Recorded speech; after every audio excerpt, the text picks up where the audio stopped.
গণতন্ত্রের কথা বলতে গেলে মাননীয় স্পিকার এই সংসদের সময়ের অভাব হয়, কিন্তু মাননীয় স্পিকার কোটি কোটি টাকা, হাজার হাজার কোটি টাকা কিছুক্ষণ আগে মুজিবুল হক মাননীয় সদস্য বলেছেন না,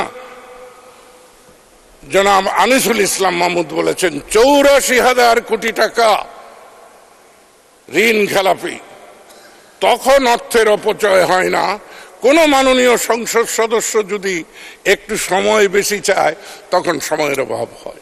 আপনি যতই বাধা দেন আমি কথা বলতে চেষ্টা করব, আবার আপনার আদেশ, আপনি যখন বন্ধ করে দেবেন লাল বাতি আমি বসে পড়ব। কোথায় যেন আমাদের একটি সমস্যা, সব সময় আমরা পরের হাতে লবণ খাই। আমার অভিজ্ঞতা, এই আইন কোন সংসদ সদস্য রচনা করে না। এই আইন রচনা করার জন্য আইন মন্ত্রণালয়ে বা বিভিন্ন মন্ত্রণালয়ে একটি করে কোষ আছে। সেই কোষের কর্ণধাররা হলেন আমলা। সেই আমলাদের মস্তিষ্ক থেকে যে আইন প্রণয়ন হয় সে আইন জনস্বার্থে কোনোদিন আসতে পারে না। কারণ আমাদের যে শিক্ষা ব্যবস্থা, শিক্ষা পদ্ধতি, শিক্ষার যে ধারা, শিক্ষার যে ধারণা, সেই ধারণাটি ইংরেজ কর্তৃক। সেই ইংরেজরা শিখিয়েছিল ইংরেজিতে স্বপ্ন দেখতে হবে, ইংরেজিতে ঘুমাতে হবে, ইংরেজিতে খেতে হবে। তারই ধারাবাহিকতায় 47-71 যতই স্বাধীনতা পাই, মাননীয় সদস্য, মাননীয় স্পিকার, আমি জানি আপনার সময়, গণতন্ত্রের কথা বলতে গেলে মাননীয় স্পিকার এই সংসদের সময়ের অভাব হয়, কিন্তু মাননীয় স্পিকার কোটি কোটি টাকা, হাজার হাজার কোটি টাকা কিছুক্ষণ আগে মুজিবুল হক মাননীয় সদস্য বলেছেন না, জনাব আনিসুল ইসলাম মাহমুদ বলেছেন 84,000 কোটি টাকা ঋণ খেলাপি। তখন অর্থের অপচয় হয় না। কোন মাননীয় সংসদ সদস্য যদি একটু সময় বেশি চায় তখন সময়ের অভাব হয়। 1, 2, 3 ঢাকায় জমি জিতে নিন 100% ক্যাশব্যাক সহ 20 কোটি টাকার পুরস্কার।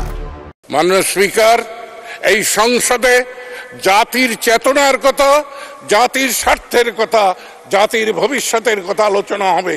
সেখানে যে বলতে পারে তাকে বলতে দিন।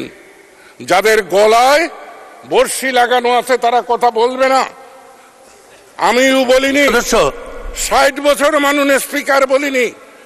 আজকে আমার গলার থেকে আপনারাই বর্ষিটা খুলে নিয়েছেন।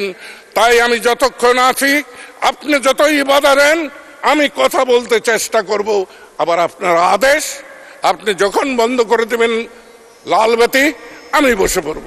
কিন্তু মাননীয় স্পিকার, বিনীতভাবে বলবো আমাকে বলতে দিন।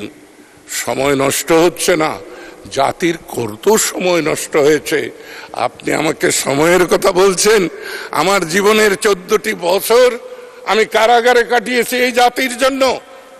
আমার জীবন এবং যৌবন আমার সুন্দরী সহধর্মী নিকের সাথে নিয়ে আমি 7 বছর প্রবাসে কাটিয়েছি। মাননীয় স্পিকার, আপনার আজকে সময়ের সংকট দেখা দিয়েছে, জাতি এখন সংকটে রয়েছে।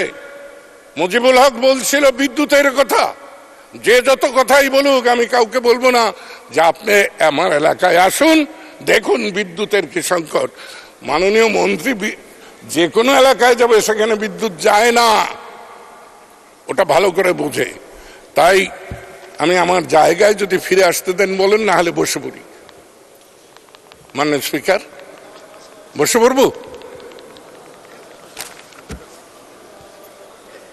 আপনিও নীরব হয়ে গেলেন, আমিও নীরব হয়ে যাই। আমি কিন্তু ওই চেয়ারটিকে সম্মান করি। আপনি বসুন। আলহামদুলিল্লাহ।